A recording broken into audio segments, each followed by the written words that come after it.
The hamlet of McConnellsville is far away from big cities and loud noises. And that's just how residents like it. You can go in anywhere in here and see somebody that you know, and people are just from here. Its mainstays are the post office, fire department, and Harden Furniture. Harden Furniture has been here a number of years, like maybe the late 1800s, 1900s. Many people here have links to Harden, whether direct or indirect. For me personally, it became very important because my dad worked there for 28 years. My father worked there, and my cousin, my sister, me, and who knows how many other family worked there. And that's because at its strongest point, the business was the main employer in the area. At one point, they had over 600 employees. For over 100 years, Harden Furniture has not just been another local business, but rather the backbone for McConnellsville and the surrounding areas. And now, it faces the very real possibility of closing its doors to 175 employees and the rest of McConnellsville for good. We just keep waiting, to hear more positive news. Here's what's currently known about Harden's struggles.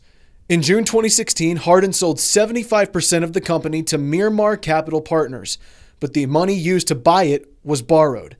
The factory fell into more debt, and the lender put the assets up for sale, which were bought by Big Shoulders Capital in January. Harden then suspended its operations, but reopened on a temporary basis on Valentine's Day. But that temporary reopening is set to end on April 12th, and they're still looking for a buyer. What happens after this project has been fulfilled, we don't know. For some, the closing robbed their family of an income. And they did it talked about it before my husband was out of work, so then I got laid off. I was glad it was after Christmas, but it was rough. It could also have effects economically on McConnellsville and the village of Camden. From Main Street, Camden, to the school systems. When we don't have the population, when we don't have all those families still involved in our community, it will have a negative impact. Dr. Bryant already has tough decisions to make. With Camden Central School District facing a gap of over $1 million in their budget, he proposed closing Ainsville Elementary School, which was approved Tuesday night by the school board.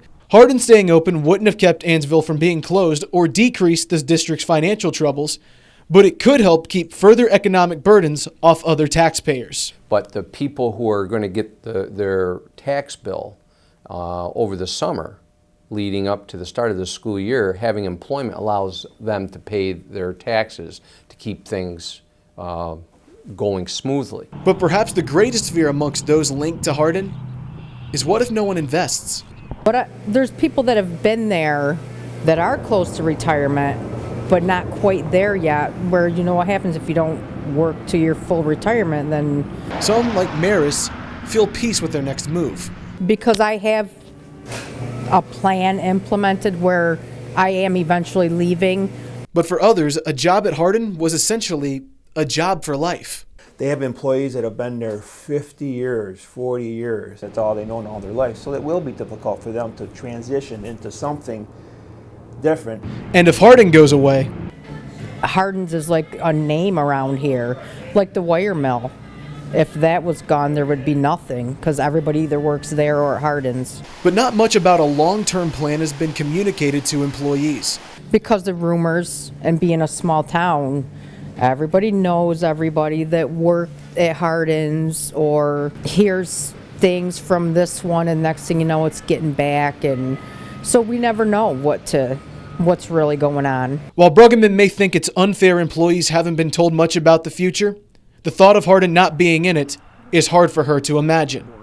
Because her favorite part of working at Harden is... everything. Zach Staton, NCC News.